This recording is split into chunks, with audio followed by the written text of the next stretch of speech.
உங்களுக்கான ஒரு கான்ஃபிடென்ஸ்னு ஒன்று கொண்டு வரணும்னு ஒன்று இருக்குல்ல, அது எங்கே ரியலைஸ் பண்ணீங்க? Okay we have to break this thing, நான் இதை பண்ண போகிறேன். ட்ரான்ஸிஷன் பண்ணும்போது தான். ஸோ இதைத்தான் நான் சொல்கிறேன், சினிமா இதைத்தான் மிஸ்டேக் பண்ணிடுச்சு. ஆணுக்கான வீரம்னு சொன்ன சினிமா எங்களுக்கு எங்கேருந்து கான்ஃபிடென்ட் வருதுன்னு சொல்லலை.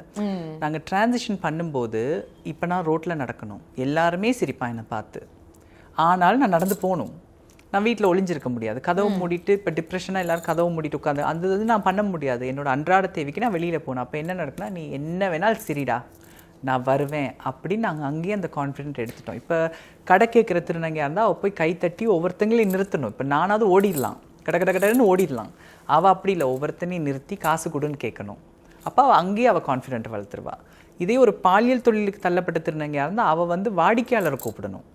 அவள் எப்படிப்பட்ட ஒரு வாழ்க்கை வாழ்ந்திருப்பா, எப்படிப்பட்ட குடும்பத்துலேருந்து வந்திருப்பா, அதெல்லாம் அந்த நிமிஷம் மறந்துட்டு வாடிக்கையாளர் ஓவராலாக கூப்பிட வேண்டிய நிலைக்கு தள்ளப்படுவா. அப்போ அவள் அந்த இடத்துல அவளுக்கு கான்ஃபிடென்ட் வந்துடும். ஸோ அதான் சொல்கிறேனே, நாங்கள் வந்து சமுதாயத்தின் விளிம்பை விட அதை விட கீழே அதில் பாதாளத்தில் தள்ளப்பட்டு ஒவ்வொரு ஸ்டெப்பாக மேலேறிவாங்கன்னு சொல்லப்பட்டவங்க. அப்போ எவ்வளோ தைரியமும் எவ்வளோ வீரமும் எவ்வளோ கான்ஃபிடென்ட்டோடையும் நாங்கள் ஏறி வந்திருப்போம்.